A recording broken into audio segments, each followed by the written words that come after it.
For years, the EV industry has been chasing the elusive perfect battery, one that's safe, cheap, long-lasting, and capable of delivering serious range. We've seen promises of 1,000-mile solid-state batteries and flashy breakthroughs in lithium-metal cells. Yet, every time a new chemistry looks promising, real-world obstacles like cost, manufacturability, and safety pull us back to reality. But now, an unexpected contender is entering the race: plastic batteries. Built on conductive polymers instead of rare metals, these batteries don't just resist fire, they don't ignite at all. With over 12,000 full-depth charge cycles, they offer 10 times the life of Tesla's 4680 cells, and they're made from abundant, low-cost materials. While their current energy density may not break records, the next-gen polymer packs are aiming for over 150 watt-hour per kilogram, enough to power urban EVs, fleet buffers, and charging infrastructure. The big question now isn't if plastic batteries will matter, but how fast they'll scale. Welcome to Tesla Car World. How can plastic batteries be used in EVs? The excitement swirling around polymer-based plastic batteries has sparked a blunt question. Can these cells, with their alluring longevity and blistering power delivery, truly serve as the traction batteries in electric cars? Or are they destined to remain niche workhorses for stationary storage? At first blush, the answer seems cruelly simple. With a present-day gravimetric energy density of roughly 60 watt-hours per kilogram, barely a quarter of the figure delivered by Tesla's cylindrical 4680 cells, and a fraction of the 500-plus watt-hours per kilogram promised by CATL experimental lithium-metal chemistry. An all-polymer pack large enough to propel a midsize crossover 300 miles would weigh more than a metric ton and swallow precious cabin volume. Add the chemistry's relatively high self-discharge rate, several times that of modern lithium-ion cells. And the case looks even shakier, because an electric vehicle that loses a meaningful slice of its stored charge while merely sitting in long-term parking quickly becomes a customer service nightmare. That said, dismissing polymer outright ignores two crucial paths that could still shepherd the technology into the automotive mainstream. First, the chemistry's architects argue that a second-generation cell already moving through the prototype stage, unofficially dubbed the energy reservoir, is targeting a trebling of energy density. Even if that goal were only half realized, a cell in the 150 to 180 watt-hours per kilogram bracket would suddenly match or surpass the latest iron phosphate packs used in entry-level variants of the Model 3 and BYD Dolphin. At that point, the weight penalty would shift from crippling to merely inconvenient, an acceptable compromise for fleet operators obsessed with cycle life. Second, polymer electrodes excel at raw power delivery and thermal stability, surviving 12,000 full-depth cycles with minimal capacity fade while shrugging off the flammability concerns that dog lithium-ion. Those traits make them ideal candidates for hybrid battery architectures in which a smaller polymer module absorbs brutal, regenerative braking surges and launch acceleration, sparing a lighter, higher-energy lithium pack from peak stress and thereby fending off premature aging. In fact, the quickest route to a real-world answer may be exactly what skeptical engineers in Outline 1 proposed. Build 100 pilot packs, drop them into fleet vehicles that rack up 70-plus kilowatt-hours of daily duty, and watch the data flow. Rapid trials in taxis, shuttle buses, and last-mile vans operating across deserts, humid tropics, and alpine winters would expose whether self-discharge, thermal drift, or mechanical fatigue emerges as the true Achilles heel. If the program confirms that range degradation and idle losses remain unacceptable, the industry can pivot with minimal sunk cost and redirect polymer production capacity toward utility-scale storage, a sector ravenous for batteries that tolerate enormous power pulses without catching fire or begging for active cooling. Conversely, if the pilot reveals that intelligent thermal management and smart firmware can corral self-discharge while a next-gen cell pushes density past the 100 Wh per kilogram mark, automakers gain a compelling second source that is dramatically safer, built from abundant hydrocarbons rather than conflict minerals, and practically immortal on a calendar basis. Even a city-focused runabout needing only 100 miles of real-world range could benefit, because the driver would cycle the pack shallowly, likely adding decades to its service life. There are, of course, broader grid ramifications. A chemistry that charges or discharges at megawatt levels could become the on-site buffer that shields urban superchargers from catastrophic peak loads, soaking up cheap overnight power and dumping it into cars during the evening rush. The same attribute dovetails with renewable heavy microgrids, where steep solar drop-offs at dusk provoke reliability headaches. Polymer banks could inject gigawatts for 10 or 20 minutes, buying time for slower resources to ramp. None of those stationary opportunities vanishes if the cells eventually migrate into vehicles. If anything, a healthy stationary market would bankroll the scale-up that drives costs toward the $20 per kilowatt-hour holy grail analysts dream about. Critics counter that comparing potential to proven hardware is risky optimism, and they are right. Until polymer packs break the 150 watt-hour per kilogram barrier and slash idle losses by at least 2/3, no credible automaker will stake a mass-market launch on them. Yet history reminds us that lithium-ion itself was once dismissed as too volatile, too costly, and unable to survive the vibrations of a road car, a notion overturned first by consumer electronics volume and then by Tesla's audacious bet on cylindrical cells. Even modest success with polymer could mirror that trajectory. An initially underwhelming chemistry finds its first killer app, gains economies of scale, undergoes relentless iteration, and ultimately becomes viable in segments that early spreadsheets labeled impossible. For now, the sober verdict is that polymer batteries are not ready to shoulder the entire energy burden of a long-range EV, but they are tantalizingly close to transforming two critical slices of the mobility puzzle: extreme power buffering inside a hybrid pack and ultra-safe, ultra-durable stationary storage that underpins the charging infrastructure those cars depend on. The prudent course is to accelerate pilot manufacture, seed the cells into 100 vehicles, collect multi-climate field data, and let facts rather than hype dictate whether polymer's future lies beneath a car's skateboard chassis or bolted to the wall of a substation.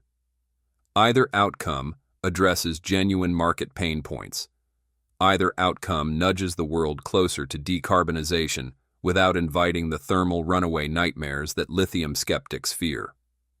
That pragmatic, test and verify approach is the only way to answer the deceptively simple question: can plastic batteries drive an electric car? With confidence rather than conjecture. And it is the roadmap the battery community must follow before any sweeping pronouncements about a 300-mile polymer EV can carry real engineering weight. How could a 100-year lifespan exist in the real world outside of a lab? Talk of a battery that could last a full century immediately triggers a healthy skepticism, because laboratory life testing, however rigorous, rarely mirrors the entropy, vibration, thermal swings, and user abuse that a cell faces in day-to-day service. Polyjoule's polymer chemistry, for example, survives roughly 12,000 full-depth cycles at room temperature, which spreadsheet math converts into a headline-grabbing 100-year life on the assumption of one complete discharge every 3 days. Yet the real world almost never obliges such tidy cadence. A delivery van might cycle twice daily in August heat, a stationary pack might float at partial charge for weeks, and a commuter car could sit curbside through winter nights that chill electrolytes and slow lithium-ion diffusion. Each deviation from the lab protocol nudges degradation curves in unpredictable directions: calendar aging from trace moisture, mechanical fatigue from pothole shocks, catalytic side reactions at high state of charge. So the safe translation is that a pack advertised at a century will probably surrender usable capacity long before 2012-25 if it has worked hard in a vehicle.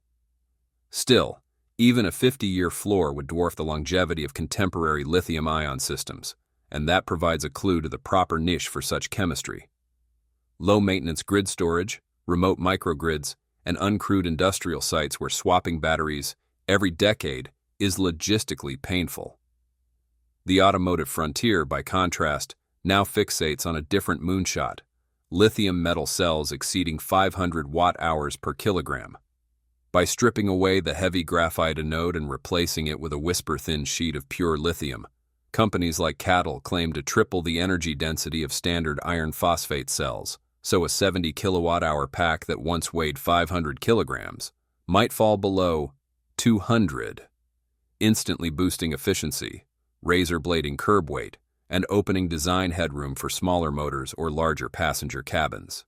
Combined with ever-thinner structural battery casings and gigawatt-rate fast charging stations, such density creates a playground in which a sleek sedan can traverse 1,000 miles on a single stop, then top back up in scarcely more time than a latte order. Tesla's relationship with CATL positions it as the most likely early adopter, and if the Fremont and Shanghai lines begin cranking lithium-metal packs before the decade turns, legacy automakers will be thrust into the unpleasant posture of explaining to customers why their premium flagship manages only 400 miles. Beyond range bragging rights, lithium metal offers a cost game-changer. Because each kilowatt-hour demands less total cell mass, the bill of materials per mile driven plummets, even if the raw lithium price rises. Fast charge tolerance also elevates fleet utilization. A ride-hailing vehicle that currently loses 40 minutes on a public charger could shave that downtime to 10, squeezing more revenue rides from the same capital asset and nudging total cost of ownership below the best diesel sedans. The one bugbear is cycle life. Early prototypes peter out after 500 full cycles, respectable for a luxury cruiser but unworkable for high-mileage taxis or grid-to-vehicle arbitrage markets. CATL's answer is a blitz of AI-assisted electrolyte discovery, mapping solvent degradation pathways and surfactant additives to suppress dendrites and seal the solid electrolyte interface. If that effort doubles endurance twice, an engineering feat but hardly a miracle, lithium metal vaults into the 2,000 cycle tier, enough for 2 decades of suburban commuting or 8 years of ride-sharing punishment. Put bluntly, should CATL clear that durability hurdle, the step change is so vast that calling it an upgrade undersells the impact. It would be a new phase line in the technological timeline, akin to the leap from flip phones to smartphones. Taken together, the century-life polymer cell and the 1,000-mile lithium-metal racer sketch complementary futures rather than competing ones. Polymer excels where longevity and fire safety outweigh mass. Lithium metal rules where every kilogram saved multiplies performance and range. The industry's task is not to crown a single winner but to weave both chemistries into the right layers of the energy ecosystem, ensuring that when today's college freshmen retire, they look back not at a battery revolution that fizzled, but at one that matured, diversified, and delivered exactly the right electron reservoir for every job. How can 5-minute EV charging work without crashing the power grid? CATL Naxtra sodium-ion battery has shaken up the industry with its ability to add 300 miles of range in just 5 minutes, powered by cells rated at 175 watt-hour per kilogram and capable of taking in over 1 megawatt of charge. It's an impressive leap, but it comes with immense strain on the power grid. Just 1 million cars charging simultaneously would spike demand to 1 terawatt, nearly the entire U.S. utility-scale generation capacity.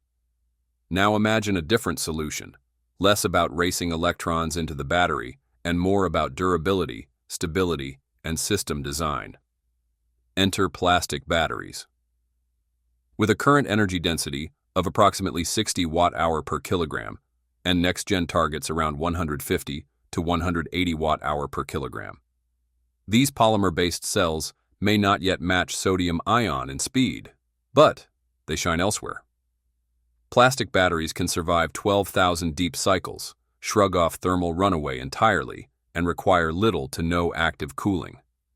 In the context of ultra-fast charging, they offer a different kind of solution. Instead of going inside the EV itself, they can form the station buffer layer, charging slowly from the grid, then discharging rapidly to support 5-minute vehicle sessions, just like sodium-ion buffer packs today. Let's do the math. A 3 megawatt-hour plastic battery, even at lower energy density, could still deliver 15 megawatt bursts to multiple EVs simultaneously, as long as its discharge architecture supports high power output, which conductive polymer electrodes can enable.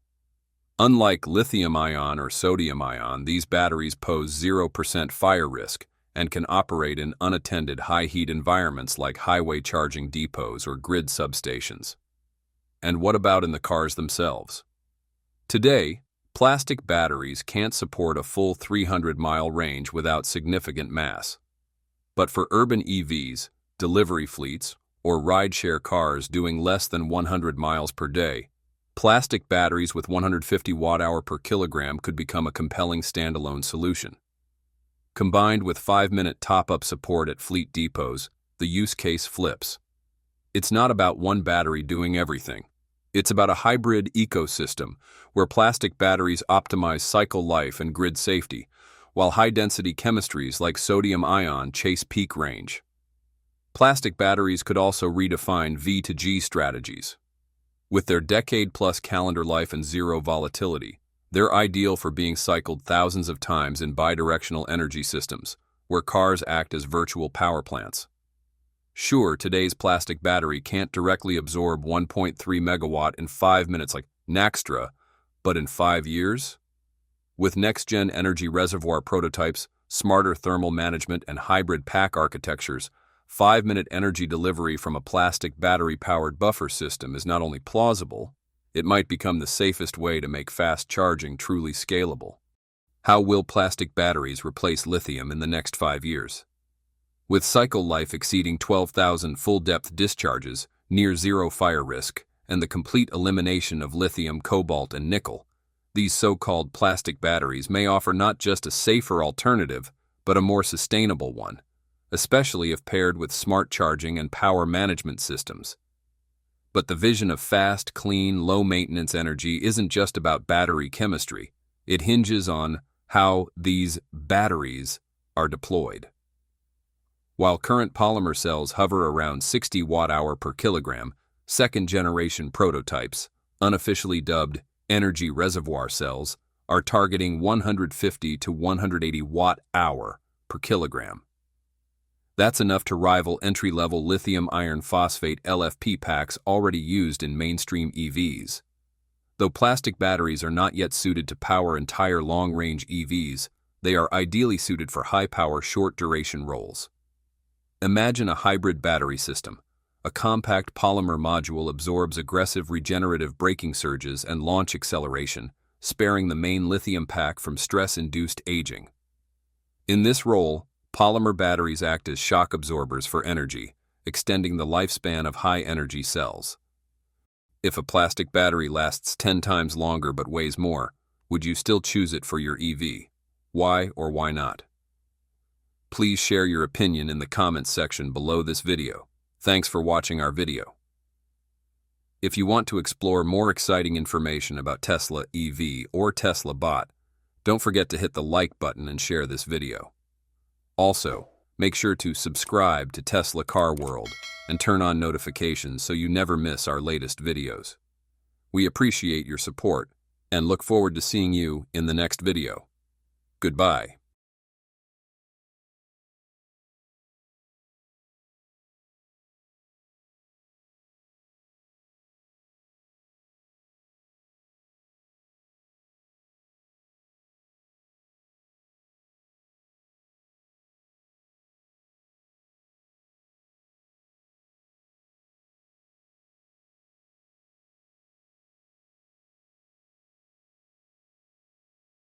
Recently, scientists have developed what they call the lithium battery killer, a supercapacitor that charges in seconds.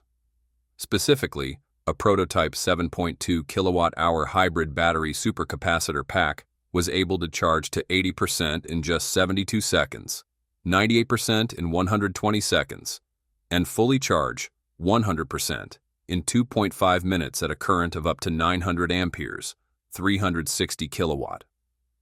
The company claims a lifespan exceeding 100,000 cycles, several times that of conventional lithium-ion batteries, along with stable performance under extreme temperature conditions. This e-technology pack is being targeted for use in small, urban, EVs, e-bikes, drones, robots, and agricultural equipment, areas that demand rapid, frequent charging with guaranteed downtime of under 5 minutes. So what if EV charging became as fast, or even faster, than refueling a gasoline car? How explosive would the growth of urban electric vehicles be with this kind of battery? Welcome to Tesla Car World. So how does this new supercapacitor work? Unlike conventional lithium-ion batteries, which rely on chemical reactions to store and release energy, supercapacitors, or ultracapacitors, operate on purely electrostatic principles. Essentially, a supercapacitor consists of two conductive plates, typically made of high surface area carbon materials, separated by an electrolyte.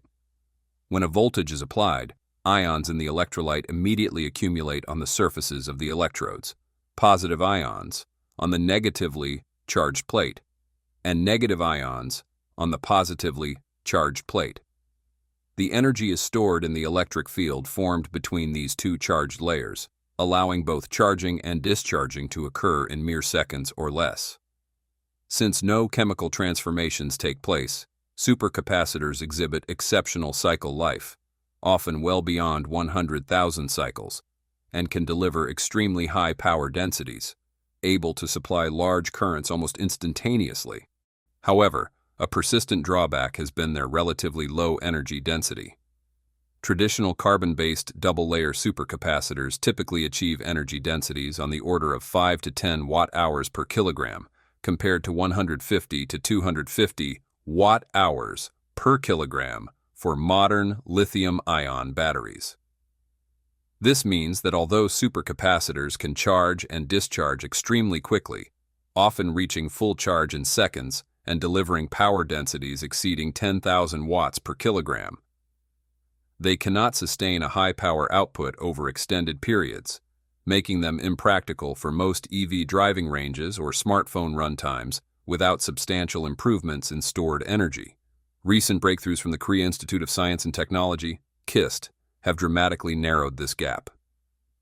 In May 2025, a KIST research team unveiled a novel next-generation supercapacitor that leverages a composite fiber architecture combining polyaniline, PANI, with carbon nanotubes, CNTs. In this design, CNTs provide exceedingly high electrical conductivity and a large three-dimensional network for ion transport, while PANI, an intrinsically conducting polymer, offers pseudo-capacitive behavior that supplements the electric double-layer mechanism. Together, these materials produce a composite fiber that synergistically enhances capacitance, energy density, and power output without sacrificing durability. Laboratory measurements demonstrate that this composite achieves a specific capacitance of 1,714 farads per gram, a staggering improvement over typical activated carbon supercapacitors, which usually deliver 100 to 200 farads per gram. More impressively, the energy density reaches 418 watt-hours per kilogram, nearly double that of many lithium-ion batteries and an order of magnitude greater than legacy carbon-based ultracapacitors. Equally noteworthy, the power density is measured at 1,150 watts per cubic centimeter, enabling ultra-rapid charge-discharge cycles on the order of seconds. After 100,000 charge-discharge cycles, the device retains nearly 100% of its original capacity, confirming remarkable stability. You might be wondering, what do these performance numbers really mean compared to today's lithium-ion batteries? Energy density. This new supercapacitor developed by KIST delivers an energy density of 418 watt-hours per kilogram. That's not just impressive. It actually surpasses the theoretical maximum for most commercial lithium-ion batteries.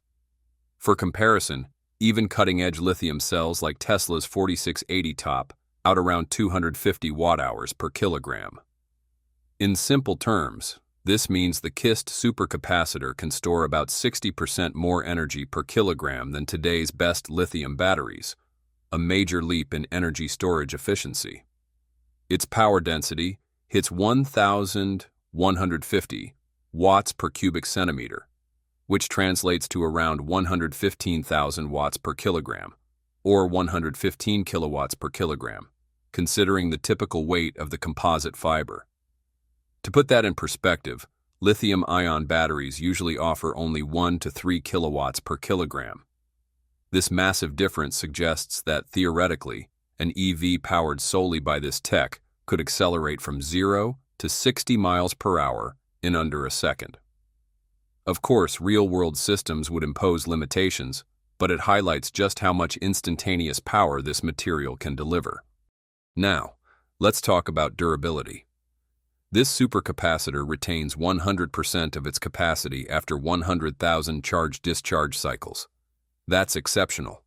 By comparison, lithium-ion batteries typically lose 20 to 30% of their capacity after just 1,000 to 2,000 cycles. In practical terms, this means you could charge and discharge it every single day for decades without noticeable degradation, a huge advantage for applications that require frequent, fast charging, like urban EVs, drones, or industrial equipment. Comparatively, most commercial ultracapacitors, e.g. Maxwell Technologies boost cap modules, deliver roughly 10 watt-hours per kilogram and 10 kilowatts per kilogram, with cycle lives around 500,000 cycles. The KIST prototypes leap to 418 watt-hours per kilogram and approximately 100 kilowatts per kilogram power. Normalized shrinks the performance gap with batteries to the point where hybrid battery supercapacitor systems become viable even for long-range EVs. For instance, an EV equipped with a 20 kilowatt-hour supercapacitor pack could, in principle, recharge in under 3 minutes at a charging power of 400 kilowatt, matching or exceeding the fastest battery-based parkside chargers. What is the actual cost of this supercapacitor? Although no commercial pricing has yet been announced for KIST's breakthrough PANI-CNT supercapacitor, we can infer its likely cost structure by examining existing data on conventional supercapacitors and lithium-ion batteries, as well as preliminary estimates provided by the researchers. Traditional activated carbon supercapacitors typically cost more than $1,000 per kilowatt-hour, in large part because their low energy density, 5 to 10 watt-hours per kilogram, means that vast volumes of material are required for even modest energy storage. By contrast, the average cost for lithium-ion battery cells fell to approximately $115 per kilowatt-hour in late 2024, and is forecast to dip below $100 per kilowatt-hour during 2025 as economies of scale expand and production processes improve. For context, lithium iron phosphate cells averaged $60 per kilowatt-hour in 2024, while high-nickel NCM cells hovered closer to $70 to $90 per kilowatt-hour. Given those baselines, KIST's PANI-CNT composite, boasting an energy density of 418 watt-hours per kilogram, nearly double that of top-end lithium-ion cells, presents an entirely new value proposition. In a recent press release, KIST researchers projected that once scaled, the composite fibers might be produced at roughly $50 per kilowatt-hour, on a par with or even below leading lithium-ion pack prices. This estimate is derived from the relatively low intrinsic cost of PANI, a mass-produced conductive polymer, combined with advances in CNT synthesis that leverage chemical vapor deposition at high throughput. Although single-walled carbon nanotubes historically commanded prices of $100 to $200 per kilograms, recent process refinements and increased production capacity in China have driven raw CNT costs below $50 per kilograms for bulk industrial quantities. By contrast, premium battery-grade cathode materials like NMC can cost $20 to $30 per kilogram, but must be combined with copper, aluminum, separators, and complex electrode formulations, pushing battery pack costs to $100 to $150 per kilowatt-hour even after decades of scale. However, it remains crucial to differentiate between cell-level cost estimates, example, raw materials plus manufacturing, and pack-level or module costs that include packaging, thermal management, control electronics, and certification. KIST's $50 per kilowatt-hour projection likely refers to the cell or fiber level. An apples-to-apples comparison with the $30 to $60 per kilograms PANI and $50 per kilogram CNT raw materials. To achieve this, KIST's researchers employ a roll-to-roll fiber spinning process where CNTs and PANI are covalently bonded in a continuous fashion, minimizing steps and solvent usage. Such a streamlined technique contrasts sharply with the complex, slurry casting methods for lithium-ion electrodes. Multiple coating, drying, calendaring, and lamination stages that collectively inflate costs. Consequently, even if its composite fibers cost $60 to $80 per kilogram at pilot scale, their extraordinary specific capacitance, 1,714 farads per gram, means that relatively fewer grams of material yield the same energy, translating into a cell-level cost of $100 to $150 per kilowatt-hour in early 2017 production, and potentially slashing to $50 to $80 per kilowatt-hour as volume grows. For a direct comparison, consider that a typical industrial supercapacitor module providing 1 kilowatt-hour of usable energy in 2021 cost $2,000 to $3,000, which equates to $1,500 to $2,000, $2,500 per kilowatt-hour when factoring in overhead and packaging. Even though they deliver extremely high power densities, 10 kilowatts per kilogram, their low gravimetric energy, 5 to 10 watt-hours per kilogram, drives up per kilowatt-hour costs. By contrast, KIST's composite, increasing gravimetric energy density to 418 watt-hours per kilogram, shrinks the required mass of active material by a factor of 40 to 80, immediately undercutting legacy supercapacitor pricing by an order of magnitude. In practical terms, a 10 kilowatt-hour this supercapacitor pack, suitable for a mid-range electric vehicle, could, in theory, be manufactured for $500 to $800, compared to $2,000 to $3,500 for current ultracapacitor systems, and $1,000 to $1,200 for a comparable lithium-ion battery pack. Even adding packaging, thermal control, and electronics might only raise this system's cost to $1,000 per kilowatt-hour, still undercutting established battery and supercapacitor technologies. Although KIST's technology shows a lot of promise, there are still several important considerations before it can be widely adopted. Currently, KIST produces only grams or kilograms of composite fiber using chemical vapor deposition and oxidative polymerization. At metric ton scale, maintaining over 95% yield is essential. Otherwise, scrap rates skyrocket, driving raw composite costs, and thus cell-level costs, above $100 per kilowatt-hour during early scale-up. Single-walled CNTs are particularly problematic. Purification and sorting can reject 20 to 30% of synthesized nanotubes, potentially raising CNT costs to $200 to $300 per kilogram if processes aren't optimized. Similarly, any batch-to-batch PANI inhomogeneity can degrade capacitance and cycle life. Second, volumetric energy density presents a volume penalty. Although 418 watt-hours per kilogram is exceptional gravimetrically, the composite's 820 milliwatt-hours per cubic centimeter is comparable to premium lithium-ion pouch cells, approximately 700 milliwatt-hours per cubic centimeter.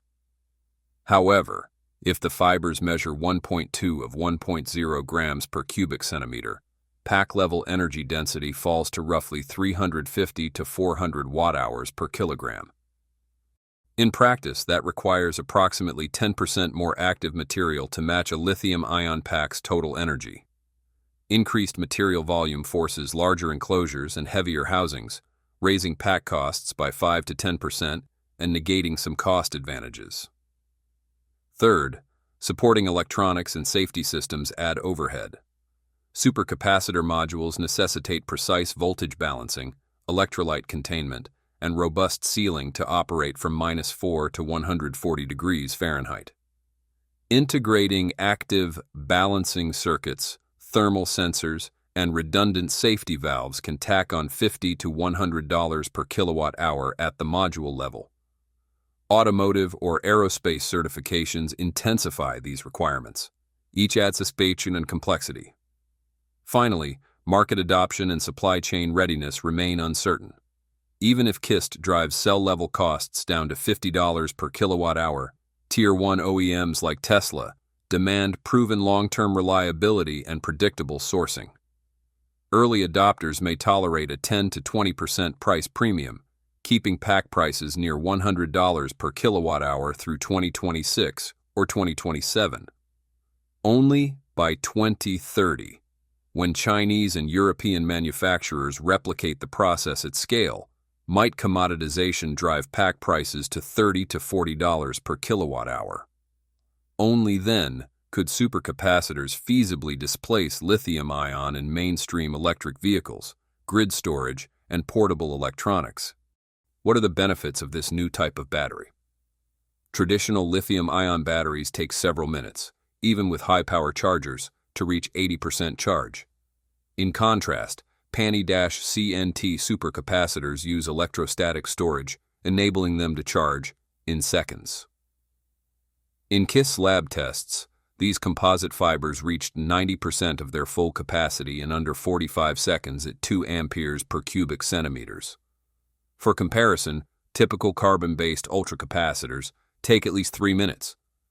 Applied to EVs, a scaled 10 kilowatt-hour module could recover around 50 kilometers of range in under 1 minute on a 60 kilowatt charger, well beyond lithium-ion capabilities. In smartphones, this means charging from 0% to 80% in under 30 seconds, effectively eliminating battery anxiety. Unlike lithium-ion cells, which lose 20 to 30% of capacity after 1,000 to 2,000 cycles, KIST's PANI-CNT supercapacitors retain over 98% after 1,000 cycles, 150,000 cycles. Even in accelerated testing, cycled at 3 amperes per cubic centimeters for 6 months. Capacity loss stayed below 1%. So, with an energy density of 418 watt-hours per kilogram, nearly double that of today's best lithium-ion batteries, could KIST's supercapacitor fully replace traditional batteries in electric vehicles, or are there still limitations when it comes to sustained driving range? Please share your opinion in the comments section below this video. Thanks for watching our video. If you want to explore more exciting information about Tesla EV or Tesla Bot, don't forget to hit the like button and share this video. Also, make sure to subscribe to Tesla Car World and turn on notifications so you never miss our latest videos. We appreciate your support and look forward to seeing you in the next video. Goodbye.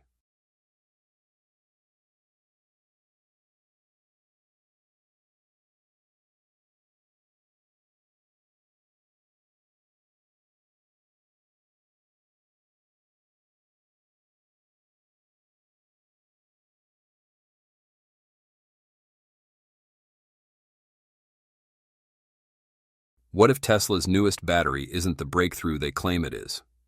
Everyone's hyped about the Cybertruck's 4680 cells, but here's the kicker. Even Elon Musk admits it's not the best tech out there. If it were, why hasn't Tesla rolled it out to the Model 3 or Model Y? Recently, Elon Musk has teased a 5-minute charging sodium battery and a 100 times energy density leap. But what's really going on here? The headlines sound explosive, but the truth behind sodium-ion batteries is way more complex and way more interesting. Can they actually charge in 5 minutes? What's the real science behind that insane 100 times energy density claim? Let's dive into the real story behind the next battery revolution. Welcome to Tesla Car World. Why can this sodium-ion battery be charged in 5 minutes? And what percentage of the battery can be charged in 5 minutes? Energy density, how much juice you get per kilogram of battery, is often seen as the holy grail for electric vehicles and portable gadgets. The higher the energy density, measured in watt-hours per kilogram, the farther you can drive or the longer your device can run without getting bulky or heavy. But when you hear claims of 10 times or even 100 times improvements, it's natural to raise an eyebrow. Are such leaps really possible? Let's start with the benchmark. Today's mainstream lithium-ion batteries, the workhorses in nearly every EV and smartphone, typically deliver around 200 to 300 watt-hour per kilogram. That means for each kilogram of battery pack, you store enough energy to light a 20-watt bulb for 10 to 15 hours. Pushing that to 500 watt-hour per kilogram or beyond could revolutionize everything. But industry projections suggest such gains will play out gradually over the next decade rather than overnight.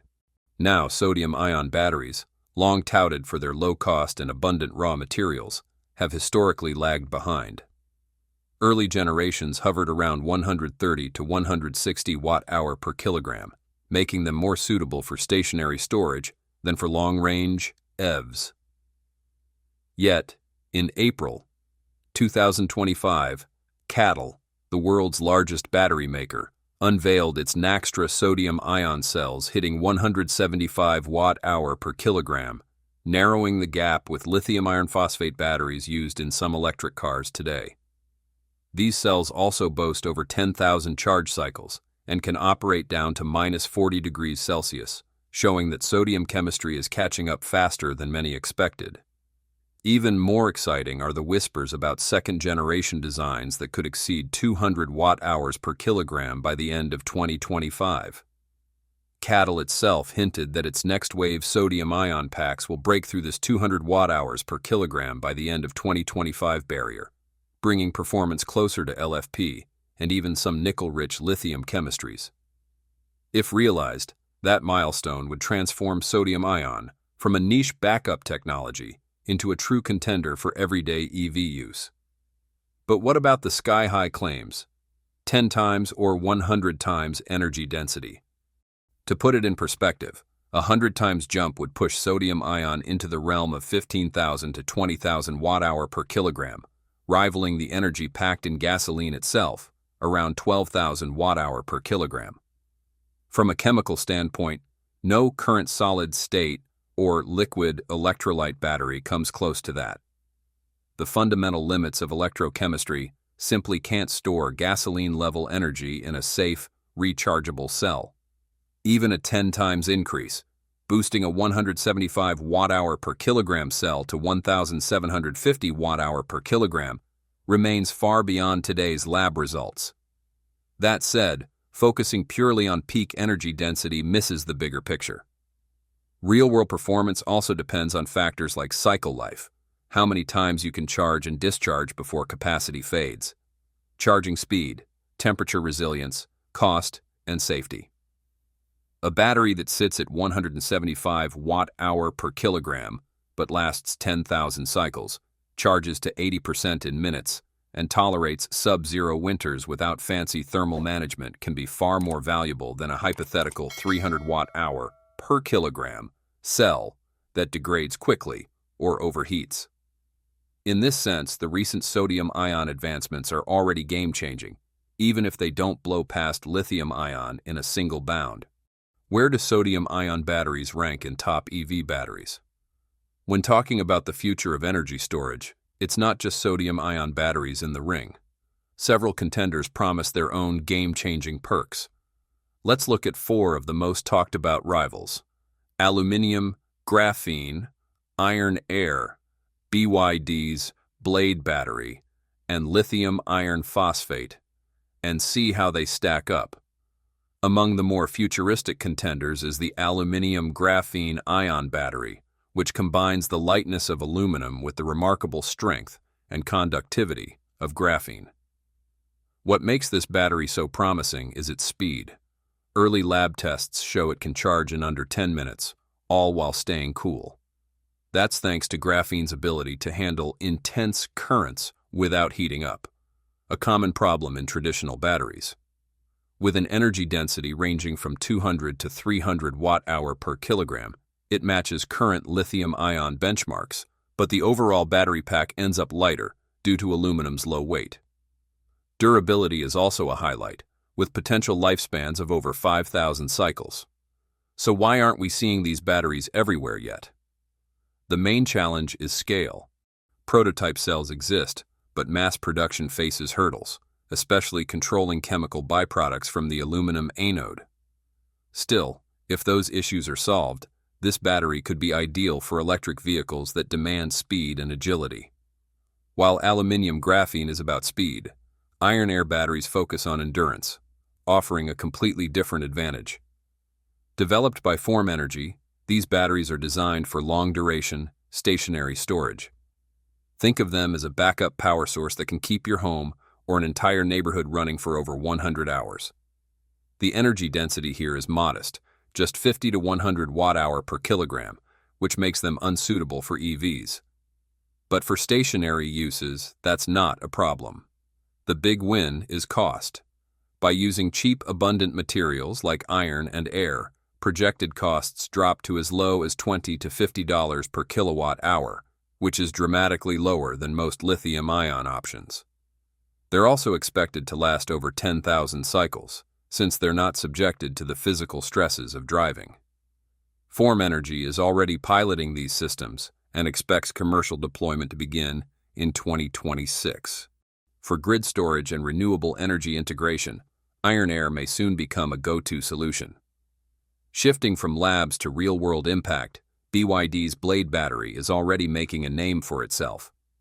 Built on a familiar chemistry, lithium iron phosphate, this battery uses a unique blade structure that improves energy packing and dramatically boosts safety. While its energy density, around 160 watt-hour per kilogram, isn't record-breaking, it's enough to power EVs for 250 to 300 miles. More importantly, the blade format allows for even heat distribution and reduces the risk of fire, making it one of the safest options on the market. Its performance in nail penetration and thermal runaway tests is impressive. With production in full swing, BYD supplies Blade batteries to automakers around the world. It's proof that a smarter design can push even mature chemistries into new territory. Behind many affordable EVs and home battery systems lies the dependable lithium iron phosphate battery. While it doesn't generate as much excitement as newer tech, LFP is incredibly stable, safe, and cost-effective, traits that matter to both consumers and manufacturers. Typical energy density ranges from 120 to 160 watt-hours per kilogram. Its cycle life exceeds 3,000 charges, and it can handle high temperatures and overcharging better than many alternatives. Cost-wise, it remains one of the most affordable choices, hovering around $80 to $100 per kilowatt-hour. LFP continues to serve as the backbone of the EV market in regions like China and is gaining traction in global home storage systems.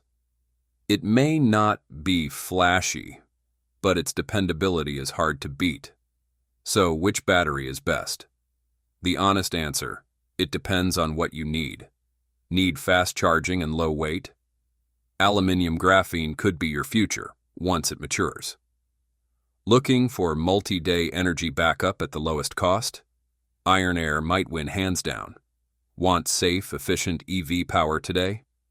BYD's Blade battery is already delivering, or prefer proven, affordable tech. LFP remains a strong, dependable choice. And don't count out sodium-ion, which is quietly carving its niche with improving density, solid cycle life, and strong low-temperature performance. Especially where cost and environmental impact matter, it's becoming a serious contender. Ultimately, the question isn't which battery is best overall, it's which one best fits your needs today and tomorrow. The battery revolution is unfolding in chapters, and every chemistry has a role to play. Why does liquid metal matter to sodium-ion's future? At first glance, liquid metal batteries, especially ones using sodium-potassium alloy, might seem far removed from the practical world of sodium-ion batteries. But dig a little deeper, and you'll find that the two are part of the same evolving narrative. How to unlock the potential of sodium as a mainstream energy storage solution. Sodium-ion batteries are gaining traction because they're cheaper, more sustainable, and better suited to cold environments than traditional lithium-based cells. Yet their performance, especially in terms of energy density and charge speed, still trails behind top-tier lithium-ion technologies. That's where exotic materials like sodium-potassium alloy start entering the conversation. They might not be ready for mass adoption just yet, but they represent one of the boldest explorations of what sodium can do when pushed to its limits. So what's the connection? With sodium-potassium alloy liquid nature and high ionic conductivity, researchers believe it could dramatically reduce this risk while enabling ultra-fast charging. In this way, sodium-potassium alloy-based batteries act like a high-performance next-gen cousin to today's sodium-ion cells. They share a chemical heritage. Sodium is the core of both, but differ in ambition. Where sodium-ion seeks mass affordability and stability, sodium-potassium alloy represents the experimental edge, speed, power, and longevity at a cost of complexity. Of course, sodium-potassium alloy volatility is its biggest hurdle. Unlike solid sodium compounds used in traditional sodium-ion batteries, it is highly reactive. One wrong move, one leak, and it can combust on contact with air or water. That means any practical battery using this must be engineered with extreme containment. Sealed environments, inert gases, advanced materials, and expensive safety systems.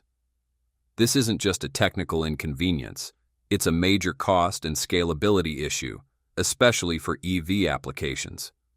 Ironically, this extreme reactivity helps highlight just how safe and stable conventional sodium-ion batteries already are.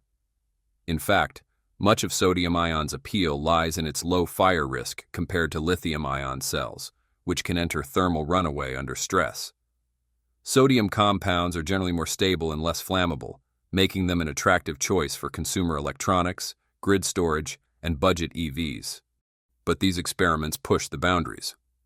If researchers can tame this liquid metal, perhaps by pairing it with solid ceramic electrolytes or advanced encapsulation techniques, we could see hybrid sodium batteries that combine the best of both worlds, the affordability and safety of sodium-ion with the performance of cutting-edge materials.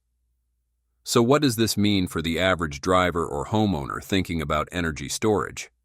Not much, yet. These designs are still confined to research labs and specialized pilot projects. But the fact that scientists are exploring such extreme forms of sodium-based energy tells us something important. Sodium is no longer a second-tier player.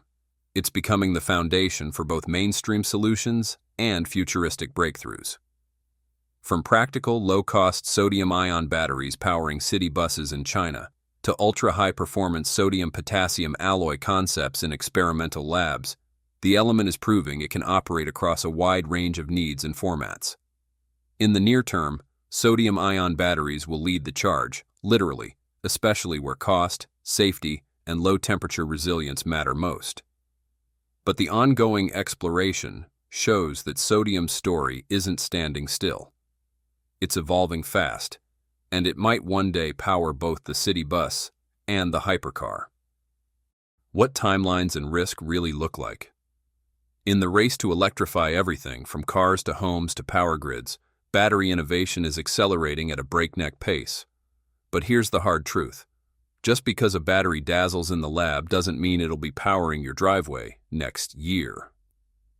For every promising prototype, there's a multi-year journey through production hurdles, regulatory hoops, and massive capital requirements.